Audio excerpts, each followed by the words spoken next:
We say things like, maybe later, perhaps another time, or I'll see you tomorrow. But for some of us, there won't be a tomorrow. Listen as your worst nightmares come to life. These nightmares have become someone's reality. My name is Justin Crowley, and this is The Murder Project.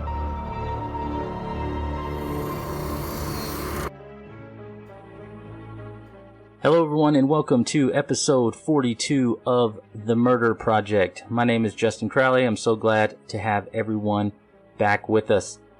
In this week's episode, we are going to continue the story we've been doing about the state of Texas versus Melissa Lucio. And I have watched the documentary as well as Mike, and we are going to break that down in this episode. And there is a lot of information that is in that documentary, so there's a lot to break down as far as this case goes. For those of you that are new to the podcast, the Debrief episode is where I sit down with my good friend and former police officer Mike Smith to discuss these cases further. In the Debrief, we discuss the cases from both sides of the aisle, theories that we might have, and anything we think needs a second look. The Debrief is an unscripted and off-the-cuff commentary about the cases that we are currently covering. The hope of the Debrief is to break the case down further, but in a relaxed environment with the true crime we love, but also some laughter. So let's get the episode started. My main man, Mike Smith, in the house. What up? How's it going, my friend? It's good. Man, it's a nice day here. Sure is. It is nice. Very nice day. It was just straight up polar vortex last week, and it's mid-70s today. Yeah. It's supposed to be even warmer tomorrow. What's funny is that last podcast we did together, where we were talking about how I was saying it was hot in my house, and you were pointing out that I was wearing like a flannel shirt or a thermal shirt. Mm-hmm. And then, so it was 70 degrees that day. Yeah. The next morning when I got up to go to work, it was 10 degrees. Mm-hmm. And that's what we were talking about, the weather swings in Amarillo. And I was like, yeah, that is perfect example. Yeah. Like I got up the next morning and then looked at my phone and I was like, you gotta be kidding me. Yeah. It's 10 degrees. It was so cold. Work was rough. It's not the cold that gets me. It's the biting winds. Yes. It just absolutely, it's so arid. It just hurts to stand outside. Every day I'd get home from work and my face and my hands were so dry and chapped from just being so cold. Just getting my truck ready for work, I think on Thursday, the wind was so cold that my legs, my face, and my hands and arms were numb just checking my truck out and getting in the cab. I was like, oh man, today is going to be rough. Yeah, it's going to be a rough day. Yeah. We don't have to worry about that for at least the next few days. That's right. And then something will snap, and then we'll get cold weather again before it all evens out by the spring, and then we'll just get terrible winds and thunderstorms and hail, tornado warnings. But you know what? At least it's not cold. We need the moisture. We do need the moisture. I'm sorry, I forgot about that. That was a good setup, and I missed it. Yeah. Good job. All right, so this week we are going to be talking about and continuing our conversation about Melissa Lucio and what is going on in her capital murder case, as she is scheduled to be executed in only about 40 days from now, I believe. 45 days from now, from when this podcast is being recorded. Not too long, and you definitely set it up really well, getting the facts of the case out, because anybody who has a basic understanding of like law and penal code is probably wondering the same thing. How does neglect turn into a capital murder charge? Right. And I had one of our listeners that I know commented on our Facebook page, which is weird because I'm starting to get the notifications like 3 and 4 days late now too. Yeah, I am too. In fact, I haven't even seen what you're talking about. Yeah. So it's acting weird. Yeah, it's acting really weird. So I just saw it yesterday, and I wanted to kind of respond to it on here. A girl that posted on there, Melissa, she said that basically she agrees kind of with the storyline of what's going on, but she is exactly where she needs to be, which is prison. Sure. That all of the things that we've talked about on there don't really give her a out as far as her prison sentence goes. And one of the things that I wanted to bring up and say about that is that it's not really about the sentence as far as, or it's not really about, does she deserve to be in jail or not? Right. That's not what we're talking about. What I'm talking about is the state of Texas is going to execute this woman. Right. And that is what I do not like about this case and about what's going on, because I feel like at the very least, she should have a shot at a fair trial where she has an attorney that presents facts and a defense for her. Right. But how they got to the death penalty and how we are at this point right here, because I'm one of the people that I know there's going to be a debate between I'm pro death penalty, I'm anti death penalty, so I don't think it should go, I'm either one way or the other. But in my opinion, there's cases I feel like where when you hear about some sick individual that does something, then they're like, yeah, they got put to death. And most of the people are like, good. Yeah. That's what should have happened to him. That's why I believe we should still be able to hold on to the death penalty and use it in cases where it should be used. Right. In this situation right here, I do not feel like that is a case where it should have been used based on the facts and information that were presented at the trial. Not because I'm trying to side with one person or the other. Yeah.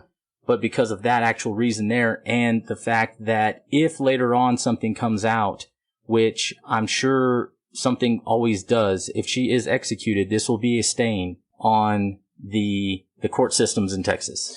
Yeah, no, I totally agree. We're not saying that we want her out of prison. We're not saying, we're just talking about, does what happened merit the death penalty? Yes.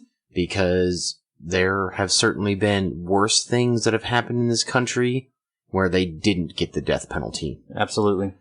So I guess we just need to break it down and talk about what it was and the facts that we learned and things like that more than you did in the first episode. And, when you talked about the elements of the offense and stuff like that, that was something that's of course really stuck out to me. And like I said, anybody who knows how those things work, giving somebody a capital murder charge, murder in itself by itself, you have to have, it has to be intentionally or knowingly causing the death of another individual.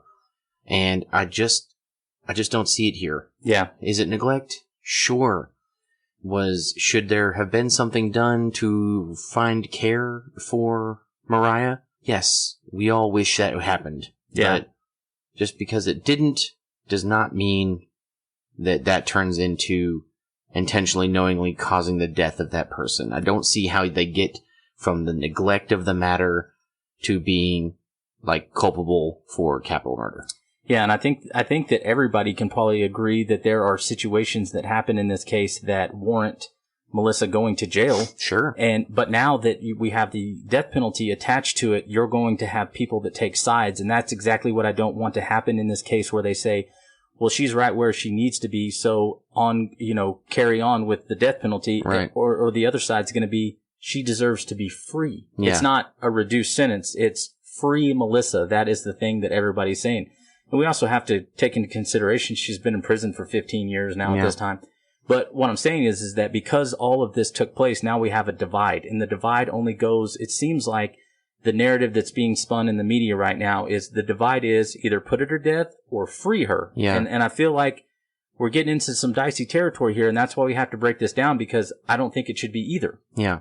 And so I'd like to explain some of that, and Mike as well. So we'll go ahead and get started and kind of talk through some of this. So the way that I understood that it happened, as I mentioned in the first episode, that around 1900 or 7 o'clock at night is whenever the paramedics were called for Mariah. Mm-hmm. Now, we have to understand that in the setup of this is a small apartment. There are a lot of people living in this small apartment. Right. And so one of the things that I thought was interesting that was pointed out in the research I did is that the paramedics, firefighters, police, whoever was on scene at the time of the call out stated that Melissa was kind of distant. She wasn't really involved in what was going on. And when I watched the documentary and they interviewed people that were around her, including her children, mm-hmm. the situation was described a little bit different. And I understand that this is her loved ones versus the paramedics, but what you can't do, in my opinion, is you can't really judge someone's reaction on an event based off what you would do. Right. Because everybody's different on how they handle stress, emotions, all those different things.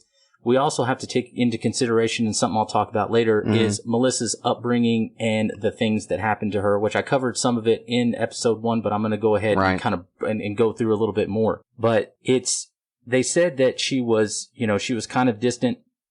And the reaction that I saw from her, there was a picture of her standing outside of her apartment when the police were there. CPS is there. They're gathering kids up. The police are getting people, and you can see her standing over off on the side about to come out of the door, and it looks like she's been crying. Right. So to me, that automatically doesn't match up with exactly what they say. In the interview that they had with Melissa right after this all started in the police station where the 9 p.m. interview starts, this is 2 hours after the initial 911 call comes out.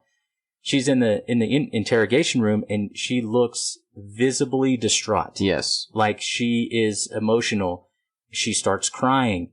She seems like she's very confused about what's going on. And that's where I kind of got into the mindset of, this doesn't look like a woman who is trying to hide something. This looks like a woman who is very confused about what's going on. And is dealing with a great deal of grief. Yes, because her daughter passed away, and she's trying to, in my mind, I think she's probably trying to figure out herself how this all happened, because as we stated, she wasn't the best mother. Right. And she probably, in her mind, she probably doesn't know. Yeah. And they're like, all right, well, explain to us how all this happened. And she's probably sitting there like, oh, I don't know. Who called? Do we know who made the 911 call? I don't know that. I would assume. Did it come from the apartment? Yeah, okay. It came from them. That's or one of their. I doubt they had a phone. They were just moving into this apartment, so I doubt they had a phone.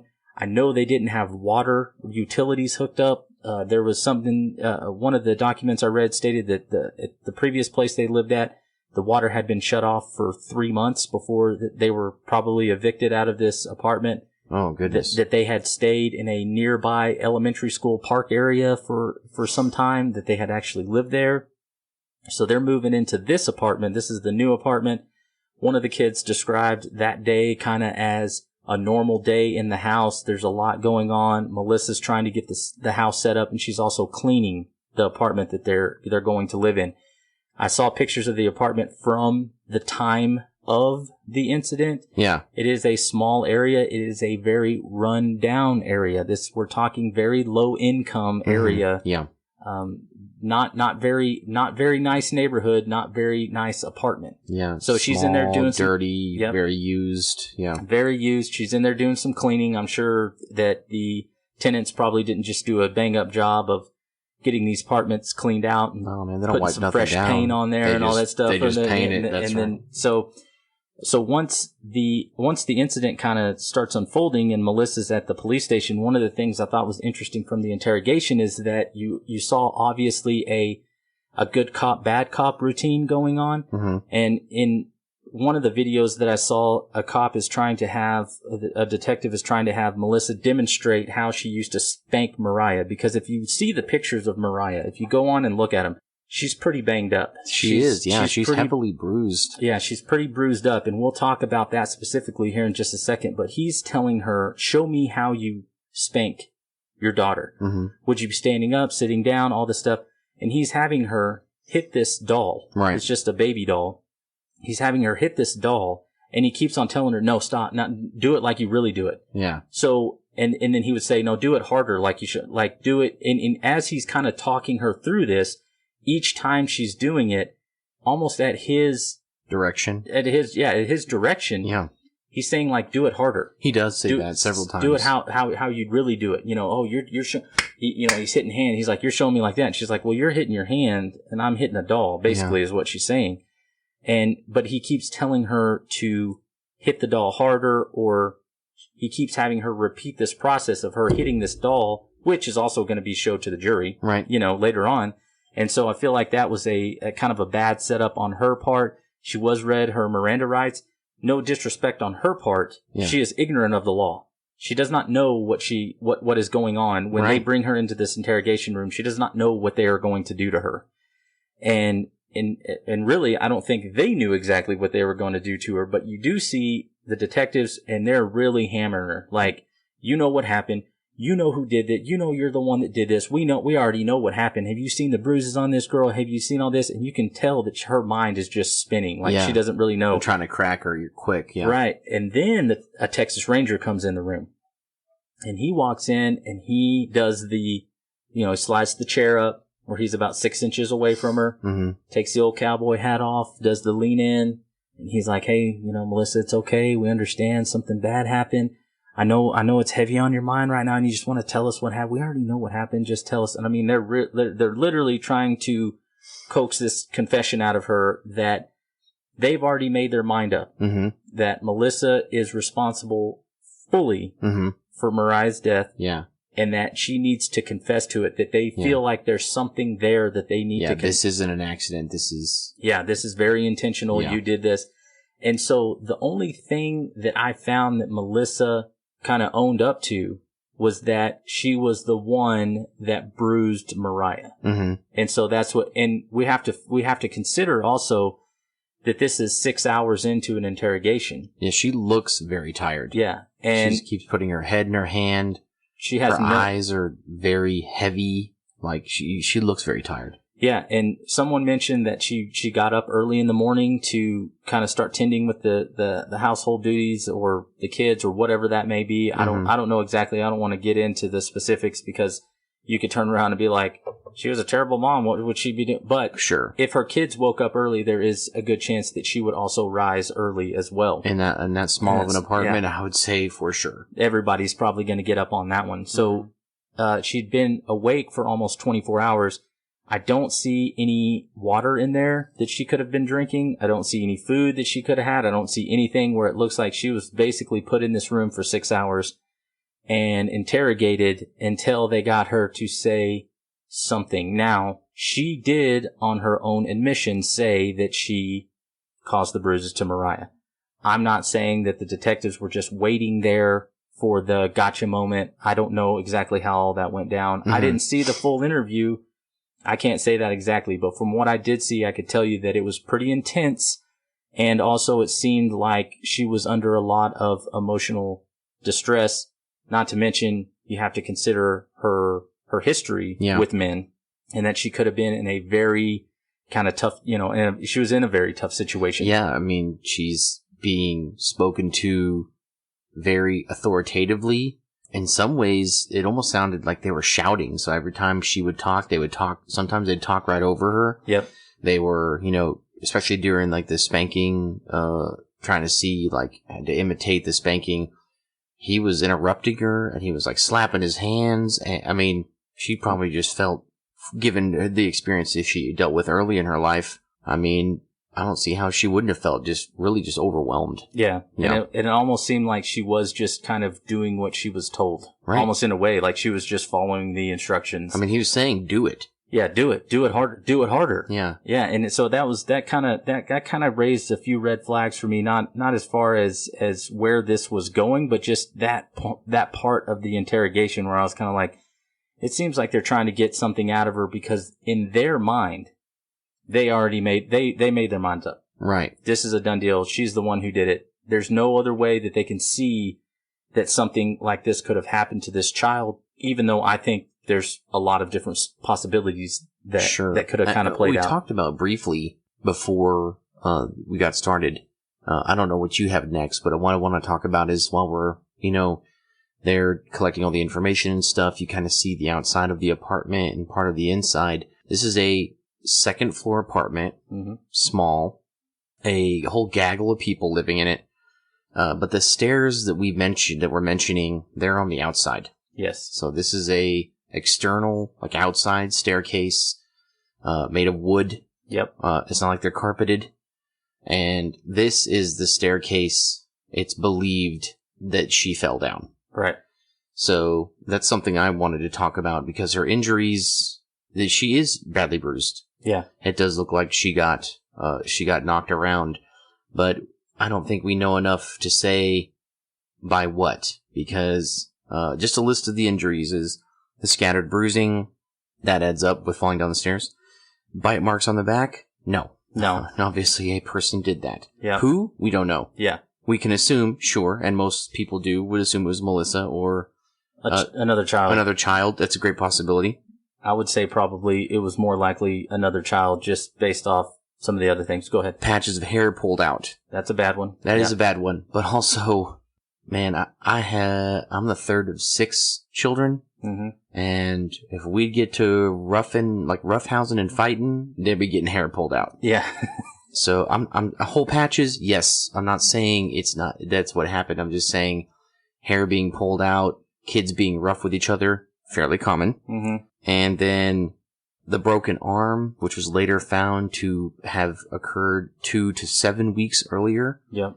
So most people, when they say broken arm, you think like a visibly broken arm. Yeah, like the bone's broken in half. Right. Something, yeah. It's taken a 45-degree turn. Yeah, we got a compound fracture over here. Yeah. No, I don't think that's what happened. Most broken bones are like closed. Yeah. Meaning that the bone breaks in place, or like a hairline fracture or something like that. Incredibly painful, lots of swelling.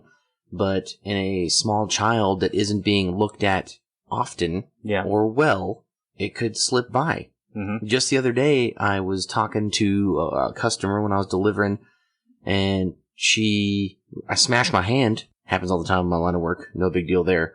And I was like, oh man, my hand. And she was like, oh man, are you okay? Let me get you some ice. I'm like, no, it's fine. It's so cold outside. If I go outside, I'll be fine.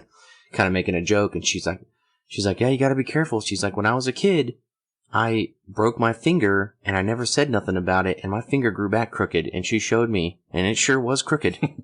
From 15 feet away, I could clearly see it was crooked. And so since we were already talking about this case, I kind of thought, that's crazy. It happened when she was a kid. She didn't tell nobody, and she grew up fine with a broken finger. And, of course, a finger is smaller than an arm. I'm just saying, if it's not a bad break, when we're talking about degrees of breaks, is it okay that it happened? No. Could it have? Is it probable? Possible? I'm going to say yes, especially when you're in a household with that many people. And for a child that was known to cry often, would it be that weird that they would ignore that? I think absolutely. Yeah. Yeah, and now that we're kind of talking about this, I think we should just keep kind of rolling in that direction. Oh yeah, I got a couple more. Okay. So later, when the physician they do the autopsy, the physician says it's the head injury and the brain bleed that caused the death, but there's also bruising of the kidneys and spinal cord and bruising of the lungs, which of all the bruises that are being talked about on her body, I think that would be the hardest one to occur. That would require some pretty significant blunt force trauma to bruise the lungs. Yeah. And after all that list of injuries, what I'm getting at is, if you fell down a flight of wooden stairs to the ground outside, I'm going to assume is pavement. It was concrete. It was concrete, yeah. Right at the landing of the stairs was concrete. Yeah. So 2-year-old child, terrible. Yes, of course. But she falls down. You're going to get pretty busted up falling down those stairs. If you were 40 years old, you'd have died. Yeah. You'd have died you'd have been dead at the bottom. Yeah. That's a very serious, and these were steep stairs. You're flipping. All that body mass is you're just rolling, and every edge you hit, that's a bruise. Yep. Every bony protuberance that hits that stairs, possible break. Yep. Lots of bruising. The spinal cord, definitely getting bruised if you tumble downstairs and you hit your back on a damn wooden stair. Your kidneys, those are pretty, as far as your organs go, those are pretty close to the outside. I could see that happening as well. And then you hit the bottom. Mm-hmm. And depending on what angle you're at, you're looking at the worst of it. Because like you often hear when people talk about falling, it's not the fall that kills you, it's the stop at the bottom. Yeah. And so I'm just saying, I can see if she fell down those stairs, those injuries line up for me to a certain degree. Not the bite marks, obviously, but everything else, a fall down a flight of stairs would definitely line it up. Yeah. And so one of the attorneys, I believe, that's representing Melissa now, stated that Mariah had one of her feet was slightly turned in. Mm-hmm. And so she kind of walked with a sort of a gait already. Like a pigeon toe thing? Yeah. And as someone myself that walks with a gait, I can tell you that having sort of just that walk being slightly off, you trip a lot. Mm-hmm. Like I trip a lot on stuff. I hit my leg, like my right leg, I hit it on stuff. I trip all the time because it's like my body wants to walk in a normal motion. Mm-hmm. Like my mind knows what to do, but my leg doesn't do it. And so I trip and fall. And for a 2-year-old who's just getting... already accident prone. He's a child. Oh, geez, yeah. A 2-year-old, definitely accident prone. Still in the learning process of learning how to do it well. To have an instep like that, accident prone for sure. Mm-hmm. You know, you bump it on something, you step on the edge of where the, where the floor meets like the carpet, that little bump, that threshold right there. You step on that, a little transition there. Yeah. Yeah. Oh, is it a transition, not a threshold? Yeah. It's a transition. That's a construction side of me coming out. Yeah, let me try that again. You step, where the transition into the carpet is, you trip on that. Yeah. You can trip on that. Mm-hmm. People do that all the time that walk normal. Yeah. People trip on things. So when you look at it like that, it kind of makes sense that this falling down those steps is something that could have happened. It's a possibility. Yeah. And then, so let's go back to the interview. At the same time that Melissa was being interviewed, or around the same time, the kids were also being interviewed. And some of these kids, you have to realize, Melissa has 12 kids. At this point, she's pregnant with 2. She's with twins. She has 12 kids. You have to assume some of them are older. Okay. Yeah. So some of them are older, and they are talking to the police in an interview. Well, it wasn't a police officer. It was probably a social worker or someone with, and they're recording it. But she's talking to one of Melissa's sons, and he was saying that, she's asking questions. Does your mom, does she spank you guys? And he, he's like, yeah. And she's like, does she take it over? She takes it over the line a little bit. And that to me is like sort of a directive. Like, so she takes it over the line a little bit, but he says no. And he says no, yeah. Yeah, he's like, no, not really, and you can tell he's not really, he doesn't grasp the severity of what's going on. Sure, yeah. And so he's kind of just like, oh yeah, whatever. And he says, the lady says, well, have you ever seen anything happen to Mariah or something like that? But he brings up the fact that he saw her fall down some stairs. And so the lady says, well, did someone tell you that happened? Or did you see it? And he's like, no, I saw it. Yeah. And, she falls down a lot, and he makes mentions that she cries a lot. Yeah. That it is usual for them to hear her crying. Mm-hmm. Or not usual, but it is, common. It is common for them to hear her crying. That is not unusual is what I was going to say, but that, and it irritated some of the other siblings, the amount of crying that she would do. And then they would also ask, well, did some of the other kids, hit on some kids? Yes, there was another. Oh, geez, can't imagine. Yeah, there's another interview with one of the other children where he openly says that children in the household discipline other children, that children in the household hit other children. Yeah. That these things are happening. And this kind of goes back to that point where we're talking about, Melissa's no mother of the year. Right. But are there things happening inside this household that are not Melissa's doing? The answer would be obviously yes.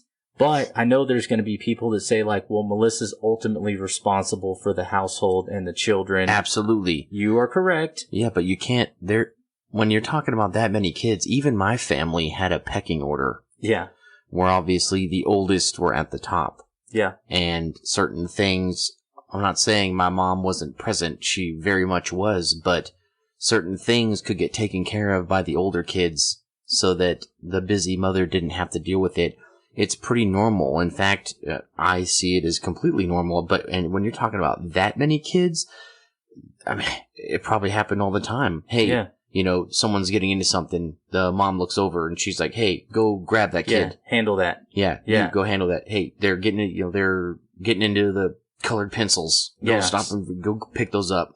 Go, they're playing with the electrical cables. Yeah. Go pull them away from that. That sounds pretty normal to me. Yeah. That doesn't strike me as odd at all. It's not something that a mother or a father wouldn't do so that they didn't have to stop what they were doing to go handle a situation. Mm-hmm. And I think it is also important to point out that in the CPS documents, Child Protective Services documents, that they had sort of a file on Melissa already because, as I mentioned in the first episode, the children had already been removed from the home before.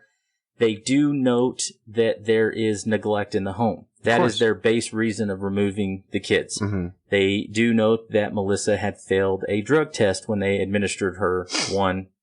She popped positive for cocaine. They also note in there that there is not a lot of food in the house, which I brought up also. You did. But it says in there, in the CPS report, that none of the children appear to be malnourished. Right. And what I found out from listening to an interview with one of the children was that Melissa used to take them to it was called like bread and fish or something like that. It was like a food bank type. Like a soup kitchen. Yeah. And they would go eat there almost every night. And so the older children would eat at school. Mm-hmm. And then I'm not sure exactly what happened with the younger children, but everybody would go as a family to the soup kitchen at night. They would walk there. And then they pointed out that on their walk back, they would stop at the park every night and play before they went home. Yeah. Because we also have to remember that there's probably no electricity in this house. There's probably nothing to do. Mm-hmm. So imagine having 12 people in, let's just say, 800 square feet. Yeah, that's being generous. And there's no running water and there's no electricity. Yeah. What are you supposed to do? Yeah, you'd be suffocating. Yeah, it would be... Just the thought of that gives me anxiety. Yeah, it would be terrible. Now, I know some people are saying like, well, she didn't have to have all those kids. She didn't have to be in this situation. But I want to ask you a question really quick, Mike, and I'm just going to do it on the spot. How many times when you worked in law enforcement did you go to somebody's house where you just thought, damn? Often. Yes. Yeah, often.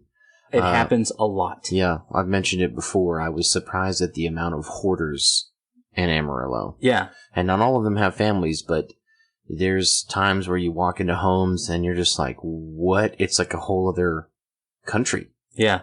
Like, it's like walking into a different country. It's just so, what they view as normal versus what you view as normal are worlds apart. Yeah, and it can be the opposite too. You could walk into somebody's house and there be just the bare minimum mattresses on the floor. That's right. You know, a table with a chair. That's right. And somehow all these people are supposed to share it.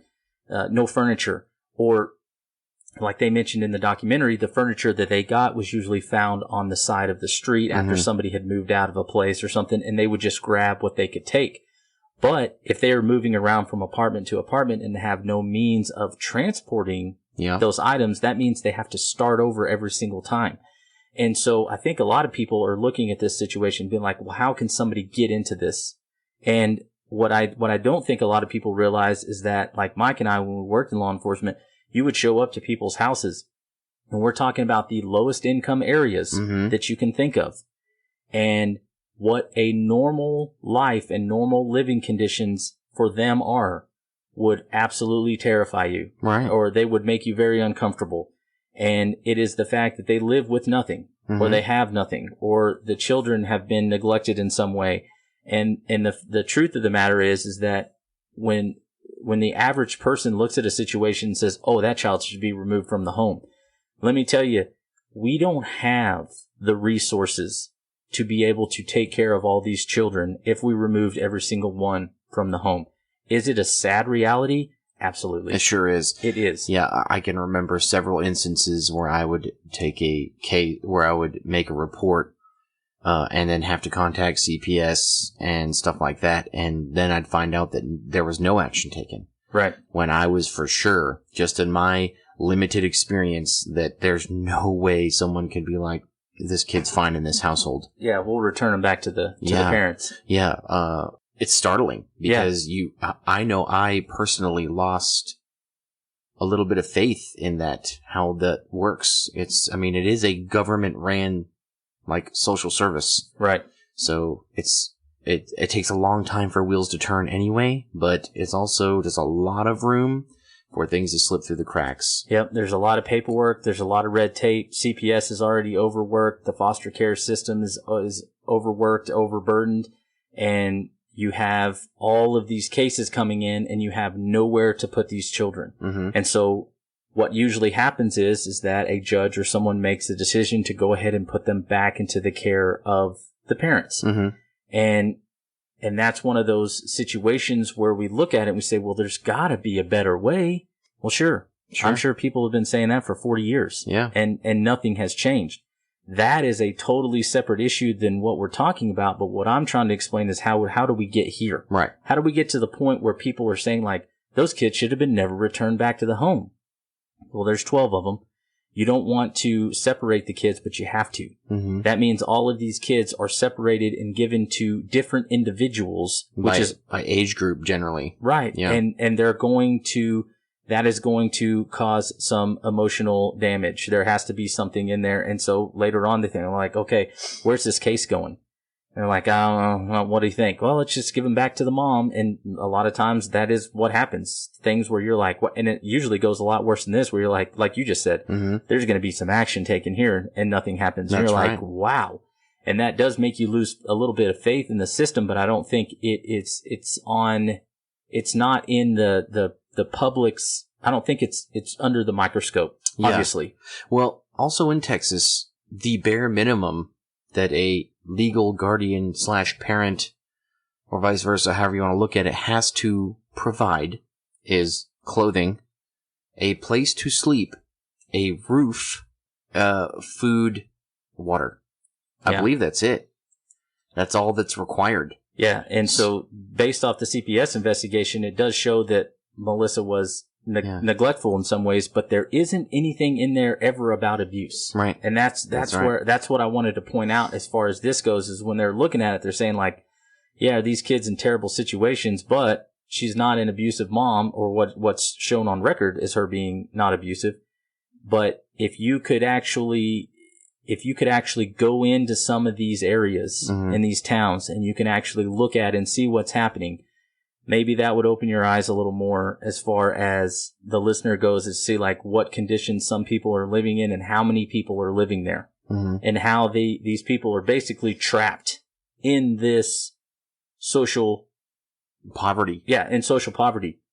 And I'm not just talking about poverty in and of itself. I'm talking about generational poverty. Right. Generational poverty, and also generational abuse. Different things that happen in here. And so I'm just saying, like, let's take a step back and not really, and then let's focus on what it is exactly that we're talking about as far as this capital murder case goes, because there's all these outliers. And I think a lot of people are getting caught up on that, but it's really, okay, how did we get to this capital murder case? Right. So she takes a spill down the stairs, and perhaps. Right. And she ends up, she's probably pretty fussy. I think in one of the interviews they say, like, they notice she's acting very fussy and sluggish. Kind of, I think the word was drowsy. Like, looked drowsy. She was tired. Yeah. And then, then they find her, and of course she's not responsive and stuff like that, as is terrible. And so that would be, from the brain bleed. And as it starts filling that area up with the brain up with blood, right, she's going to start kind of losing her faculties, right, if you will. And she does, and then she goes and slips into a coma and dies. Right. So tragic, terrible, absolutely.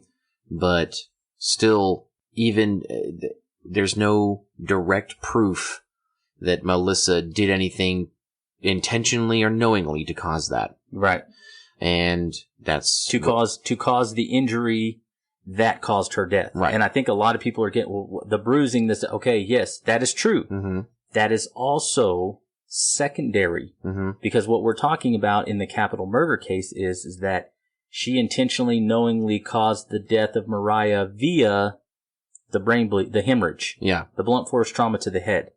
But as you pointed out, they don't really bring that up. They bring nothing as far as evidence goes to say, yes, at this date and time, you struck your child repeatedly and with enough force that caused her death. Right. That never happens. No. Words like that never happen. And for example, let's say it's two random dudes get into a fight. One of them whoops the other one. He falls down. He dies from his injuries. It's not murder. It's manslaughter. Right. The intent was not to kill the man. Right. And but same scenario. Through your actions, you did cause the death of him, but in a reckless manner. Right. So, another scenario. The guy says, I'm going to bash your head in. He goes and grabs a pipe from the back of his truck and cracks a dude in the nugget. He dies. that is murder. That's murder. Yeah, that's something that we often see people. It's a very powerful word, a word that evokes a lot of like disgust and shock. But in the court system, that word is just as powerful, but it also requires proof of intent. Right. Like you have to have caused it a very certain way.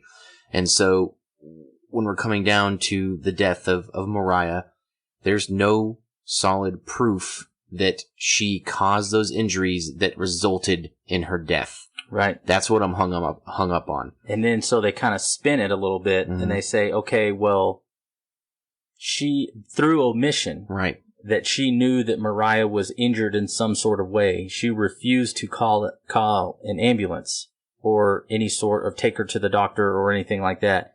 So by not doing that, she causes the death of her daughter. Right. And I think that's a pretty big stretch. It is a big stretch because that implies that she had Melissa to know she was dying. That she had to say, I knew Mariah was dying and I did nothing about it. And that's what they're saying. And then you can't get there either. Right. That's what they're saying happened, but they don't prove it. No. They don't prove. I mean, it's easy to say like she was a bad mother, she was neglectful, and the kid Mariah has way too many injuries for it to be coincidental or circumstantial. Something caused these injuries. They don't have any way to prove that these injuries were caused by any one person with any malicious intent, like they wanted her to die. Right. So no matter how I look at it, her injuries that caused her death were accidental.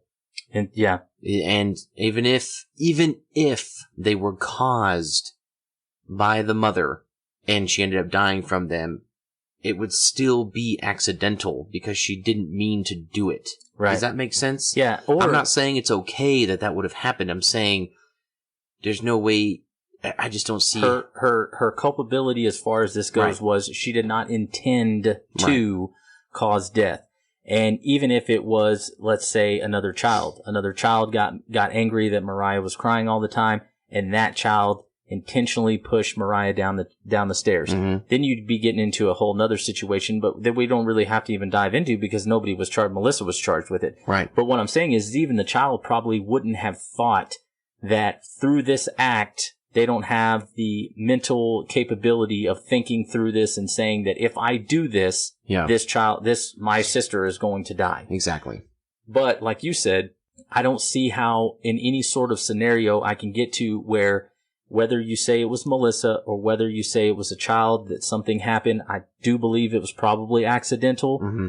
That someone intended to cause her death. And even if Mariah fell down the stairs by accident, which what her brother brings up, then you don't have anything. You have an accident. As I say, you don't have anything as far as this capital murder case goes. Right. You do have something, of course, and that's what I was trying to talk about, and that's what me and Mike have been kind of going through in here. Yes, there is neglect there, mm-hmm. but that's not what she was charged with. That's why I say there's probably a 15, 20 count indictment that you can get on Melissa. Of course, yeah, but it doesn't meet the burden or the standard, in my opinion, for capital murder. That's right. So let's go to the trial phase, mm-hmm. because this would have been a good part, in my opinion, for an attorney. I believe Gilman was his name. Mm-hmm. Gilman was her attorney, that he could have introduced evidence mm-hmm. that could have helped Melissa out. I know that her mother did go on the record. I don't know if it was at this time. I believe that she had brought it up and say that Melissa had been sexually abused when she was a child, that Melissa had told some people about this. She even told her mother about it. Her mother admitted to saying that when Melissa told her about it, she told her to stop talking about it because she thought she was lying. Yeah, that's terrible. And that's why I say in the part one where I think she was looking for a way out mm-hmm. of this situation she was in. That's why she got married young. And it just created more problems for her, but she didn't know at the time that she was going to get out of one household of abuse and go into another household of abuse. And so you have to think about Melissa as a person, in my opinion, is that she is a woman that had been abused in some sort of way pretty much her whole life. Right. And in my opinion is crappy of a job as she did at it, like mothering was her thing. That's right. Like that's what she did. She had no usable skills whatsoever. That's right. I mean, if you think about it, job-wise, skill-wise, she had none. Yeah, I think I read that she was a janitor at one point. Right. And I'm not saying anything wrong with being a janitor, but as far as like life skills, career skills. To get her out of this situation she's in. Yeah. Yeah, she didn't have any of those. She was just, sadly, another person who fell between the cracks, and she went from, I don't know her whole dating history, but she moved around from relationship to relationship, trying to find peace, trying to find a living. And that's how these things happen. That's how you end up with that many children. Should she have had that many kids? Well, that's not for any of us to decide. Can we look at it and kind of put our nose up and be like, no way she could have had that many, she should have had that many kids. Somebody should have put a stop to that. Well, guess what? There's no thing out there that does that. Right. There's no law where they're like, hey. Not in the U.S. anyway. Not in the USA, yeah. You had too many kids. You have to stop. We're going to sterilize you. Yeah, it doesn't exist. You are free to do that here. You're also required to take care of them. And that's where things start getting a little blurry. Right. In the trial, I feel like that would have been a good time to bring up Melissa's past. Right. I also feel like it would have been a good time to introduce witnesses on her part, and that by that I mean her kids, because they'd already done interviews with her children. They'd already done the interviews. Yeah. And they didn't even present them. No. And so her attorney said that he was afraid of what might happen if the kids got on the stand. They might get confused. They might say things that aren't true. And ultimately, the reason why he didn't put the kids on the stand is because it could have gone against her. Now, I'm not really sure how we're going to get there, because I don't think it could have gone any worse. It literally could not have. That's, I believe, one of the highest charges in the land, as they say. It is. And it could not have gone any worse for her. And the only people that could have helped her out in any way never got on the stand. If a jury could have heard the kids say that sometimes they were responsible for disciplining other children, that there was a lot of roughhousing that went on, that they witnessed other kids hitting other kids, that Melissa's mom could have come on and talked about her past and gave the jury just a small glimpse into the life of the person that you're about to sentence to death. Right. And they didn't do it. Not even a little bit. Not even a little. They basically, just like I said, her attorney kind of breezed through that whole process. The DA's office, the prosecution brought in witnesses saying, this is the worst case of abuse I've ever seen in my life. Yeah. You don't think that hits hard to a jury? You don't think that's something where they're like, oh boy, hey, it's our civic duty, guys. We got to do something here. Oh, they went a step further. It was the worst case of abuse they'd seen in 30 years of practice. Exactly. That's a devastating claim for anything. So, I mean, that carries a lot of weight. And there wasn't anything in her defense to counter that. To lift the burden of guilt and to even sympathize with her case. Again, I'm going to say this again. We don't think that she shouldn't be in prison. We don't think that she should be being put to death. Right. Because, in my opinion, the jury was given the option of convicting her of capital murder. There was no, in the research I did not see any lesser included. Right. And so we've talked about that, I believe, on this podcast, but a lesser included charge was saying, like, okay, we don't find her guilty of capital murder, but let's say we do find her guilty of murder. Right. Or assault.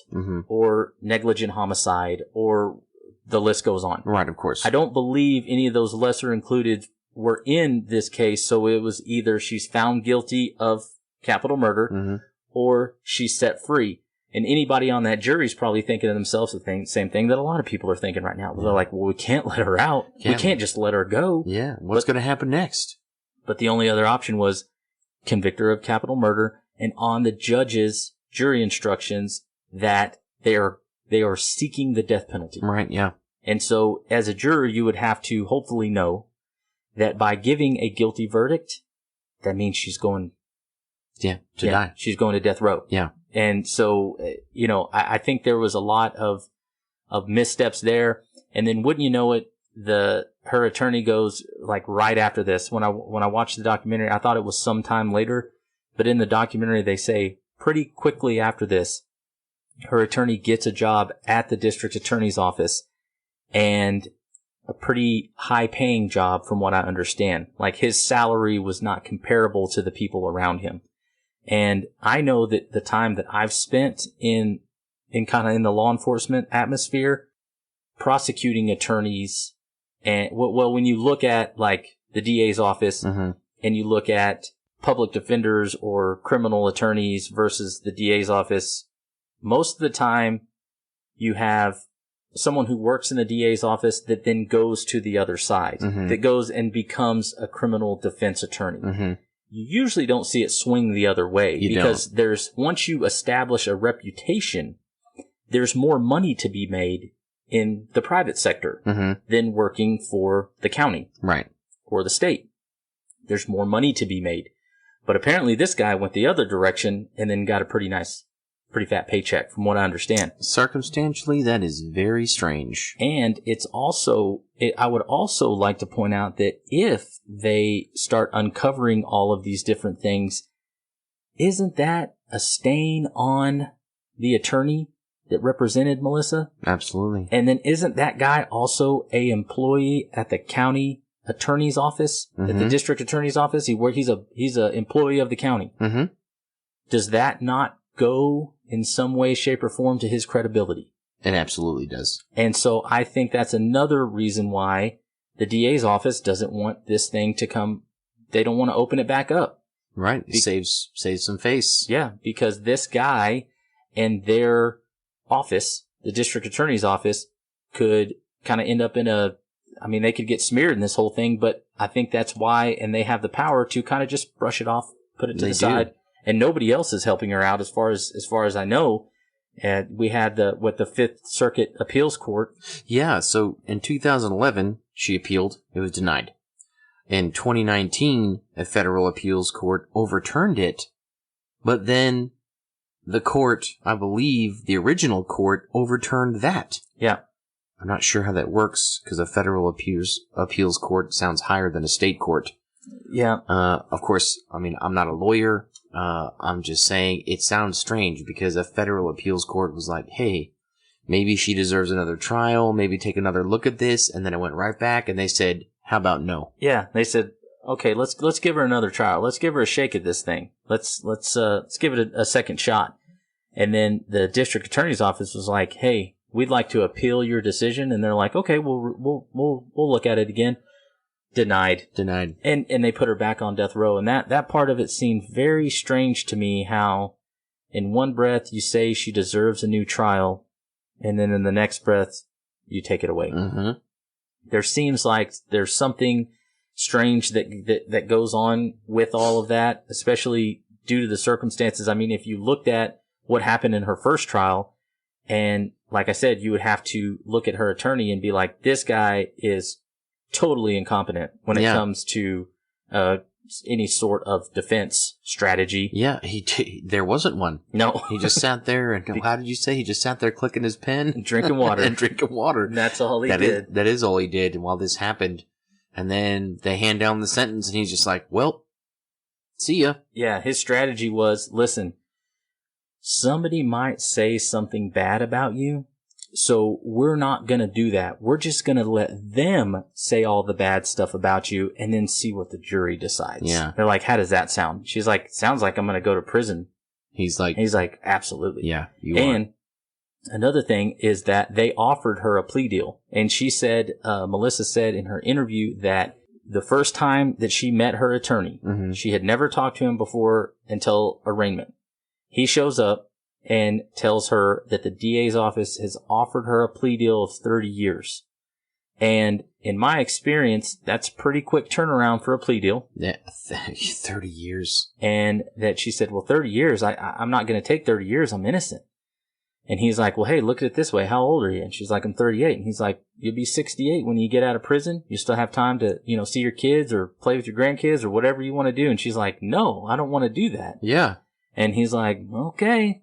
You're going to roll the dice with the jury then. Take it to trial, and then she gets the death penalty. And that's one of the crazy things I think sometimes people look at it with plea deals, is that how can you offer someone something that 30 years sounds like a long time. Mm-hmm. It is. 30 years is a long time. Surely. But then when you measure that up next to the death penalty, a lot of people will probably be like, well, I mean, I guess 30 years isn't all that bad. You got to consider you'll probably get some sort of, 2-for-1 situation going on, where 3-for-1, you might get out of jail earlier. I know because of her crime, she would at least have to do half. Sure. So she would be looking at possibly coming up for parole, say 15 years after 15, she get around this time. Sure. But she didn't want to do it because she said she was innocent. And one of the things she brought up is that in her trial, she would be able to show the jury why she was innocent. But it never happened. But it never happens. Yeah, she was probably like, look, here's the things we need to say. And he's like, okay, new plan. No, none of that. Yeah, we're not going to say anything, because if you try to say that you're innocent, what if it gets taken wrong? Yeah, and they're like, you know what I'm saying? Yeah. She's like, no, I don't. He's like, trust me. Trust me. I'm a lawyer. I've been doing this a long time. Yeah, I could definitely hear somebody saying something like that. And then take into consideration that Melissa's kind of ignorant of the law and everything that's going on. And so she's like, okay, well, I'm going to trust this guy. Worst mistake ever. Yeah, it really was. Ugh. And not to mention, I know this is kind of a sidebar, but then the DA gets put in federal prison for taking bribes and giving kickbacks and all kinds of different things. I mean, that's... Yeah, how much later was it? It was... 2014? I think he was arrested in 2014. So 7 years later? Mm-hmm. Wow. And so that just goes to show that there was some shady things happening inside that DA's office. And I don't know if they're looking at it from a standpoint of, if we give this lady another trial, how many more people are going to be knocking down the door saying that they were misrepresented in some way, or something happened to them based off of fill in the blank, and so they deserve a new trial too. And they're like, man, the court system's already overloaded right now. We got more cases than we can try. We ain't doing it. No. The one lady got to die for us not to have to deal with all this paperwork. You know what? I guess that's just the way it goes. It is. You know what? She was going to anyway someday. Yeah. She's going to anyways. That's just gallows humor. Yeah. And please don't add us. That was just a joke. And not to mention, let's go ahead and separate all of these children. Yeah.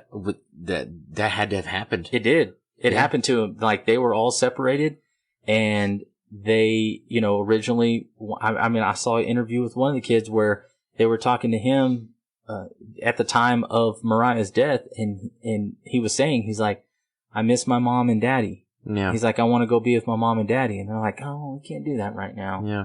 And it's a child that's not making any sort of outcry. Yep. It is a child that wants to go back home. Yeah. And as strange as that may sound to some people, that was where he felt safe. Yeah. That was his comfort point. And that to me says, well, if it was that bad, why would the kids not want to be separated from the mom? Right. Even the one, Alexandria, I believe is her name. They call her Alex.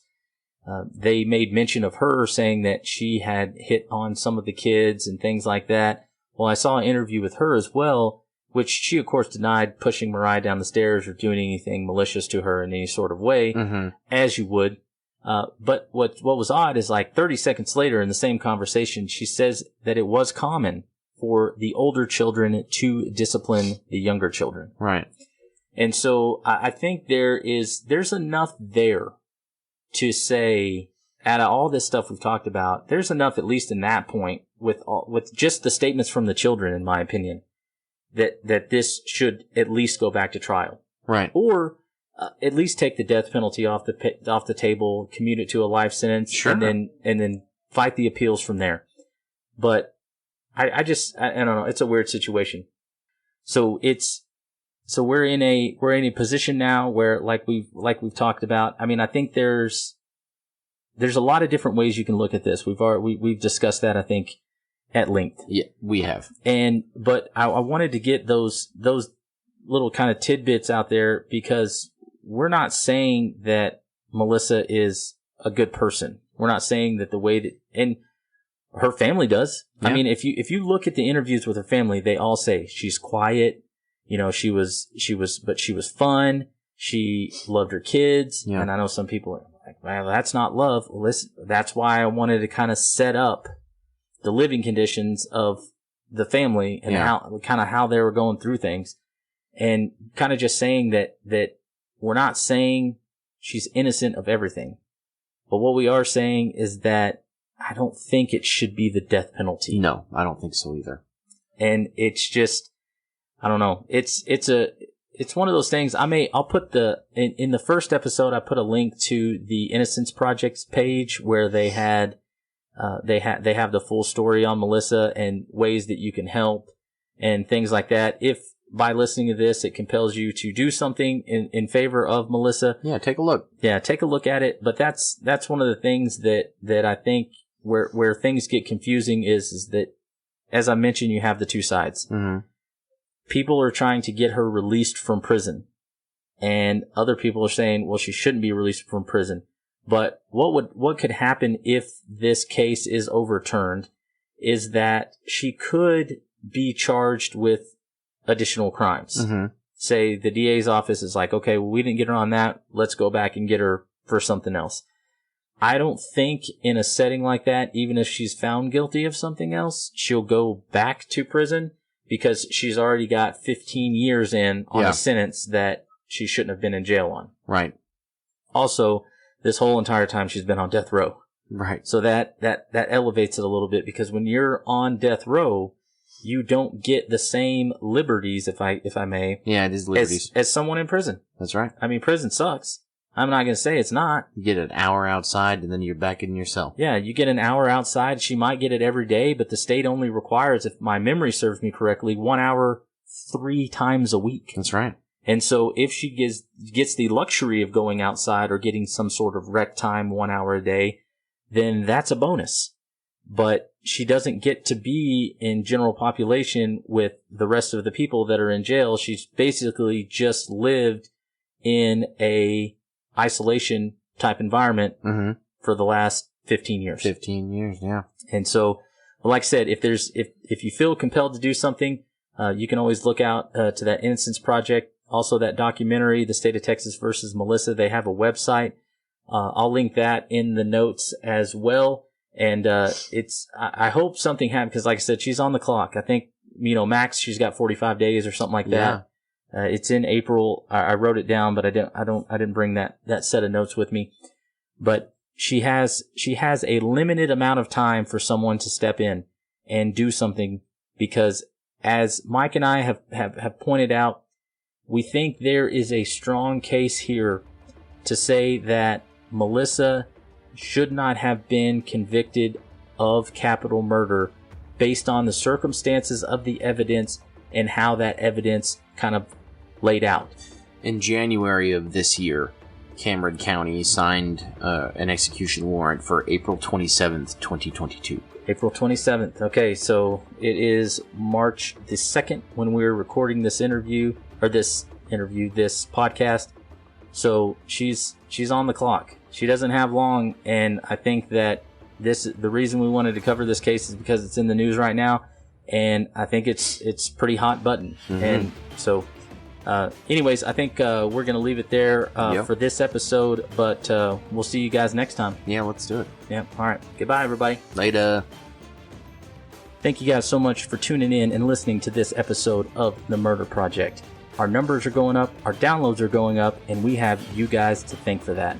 If you're looking for us on any social media platform, you can find us on Facebook. We're at The Murder Project. If you need to search for us, we're at facebook.com/podcasttmp. If you're looking for us on Instagram, we're at The Murder Project. And if you're looking for us on Twitter, we are at The Murder Pod. Also, don't forget, go on to any of those platforms that you might be listening on. Hit that like button, hit that subscribe button if they haven't. If you're listening on Apple Podcast, hit that subscribe button, leave us a review, and jam out that 5 stars. Jam the 5 Hit stars. those things, man. We appreciate everybody that has done that already. Loving it. Thank you. Don't forget also, if you have a longer form question or comment, we do have an email address. That email address is contact@themurderproject.com. And as always, Mike or myself will get back to you. Thank you guys so much for tuning in and listening to this episode. We look forward to speaking to you soon. But before we go, please remember, head up, eyes up, and stay alive.